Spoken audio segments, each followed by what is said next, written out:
onX and GAIA GPS are the devil.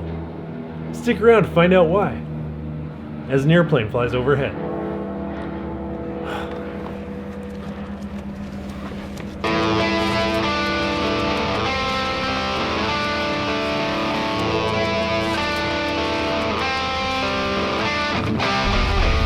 For any kind of off-road adventure, I strongly recommend a good mapping solution. I have been a GAIA GPS user for a few years, but I've recently made the switch over to onX off-road.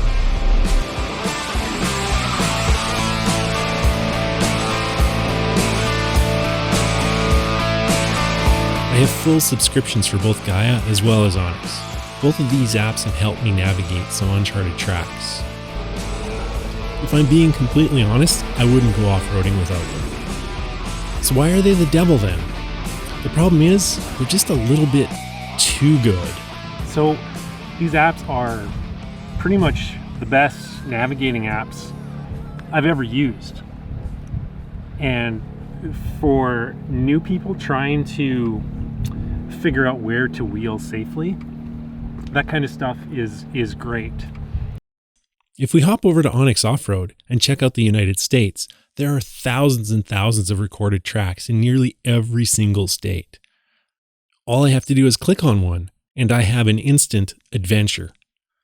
The mapping in Canada isn't quite as thorough yet. British Columbia has a few recommended tracks, but most of the super cool trails that I want to hit up in BC aren't listed, and that's not a bad thing. Alberta, on the other hand, is nearly completely void of any recommended tracks in onX. GAIA, on the other hand, has hundreds of them available in both Alberta and, of course, BC. Point and click adventures are great for new off-roaders. The problem is, they're great for someone else too. The government is watching any public tracks too. Before you ask me where my tinfoil hat is, let me give you a quick history lesson of sorts. Several years back, the Alberta off-road community had a very comprehensive trail map. Nearly every popular trail was mapped out. The government turned around and started using this very map to shut down many popular trails.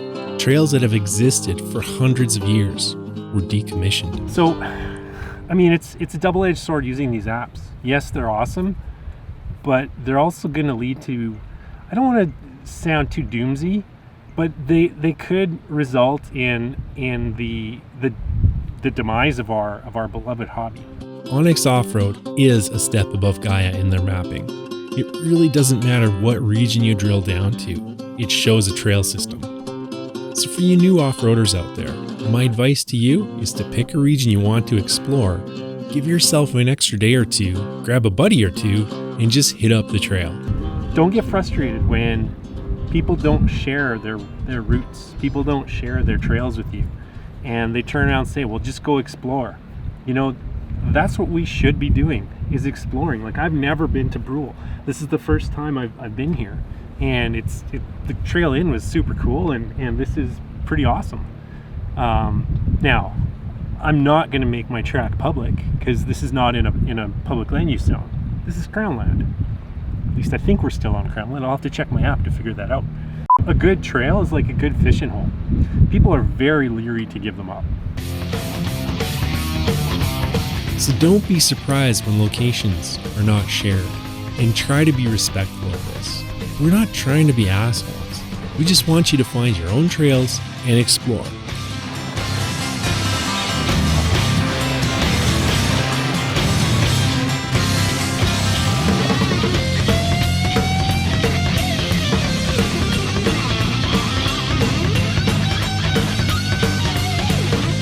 Western Canada has so many amazing locations to discover and enjoy in the summer months as well as in the winter. When you do find that super secret trail that becomes one of your favorites, I do have one small favor to ask. Don't make your tracks available publicly. Alberta Environment Protection has 3 or 4 people just dedicated to, looking at content on apps like GAIA, on apps like onX. So just keep it on the DL. The Alberta Wilderness Association is a very powerful lobby group. They have ties to the AEP, the Alberta Environment Protection Agency, And they feel that us off-roaders are not good stewards, nor are we trustworthy to take care of the land. Now, we're not without a lobby group. That being said, I'm not 100% sure if Trails for Tomorrow could be classified as a lobby group, but Trails for Tomorrow does a ton of great work. And their goal is to make sure that us off-roaders have trails, well, tomorrow. So many have been shut down, and it's because they're not taken care of. One of the biggest things is when a trail floods out and turns into a mud bog. What happens then is, because not everybody is on 40s or 37s and has a mud bogging rig, what happens is we tend to make an alternate path around the flooded out section, and that alternate path creates more damage to the trail system. So what Trails for Tomorrow does is they actively pump out bogs, for example, and make sure that we're not creating alternate paths, that we're sticking to the main path, the designated trail, if you will. So Trails for Tomorrow is very active, and I really urge as many of you as possible to get involved, get active. If Trails for Tomorrow has a cleanup event, participate. Do your part so that we don't lose any more trails. So speaking of being a good steward, whenever I go out on an adventure, I always bring a spare garbage bag, because it never fails. There's always garbage to be picked up. A few years ago, I was at Ruby Falls. Somebody was having an antifreeze leak or a coolant leak of some kind, or a transmission fluid leak. It doesn't matter. It was some kind of red substance on the snow. I picked up and bagged that snow and took it out of there. Just in my last adventure to Brule, I inherited a pool noodle.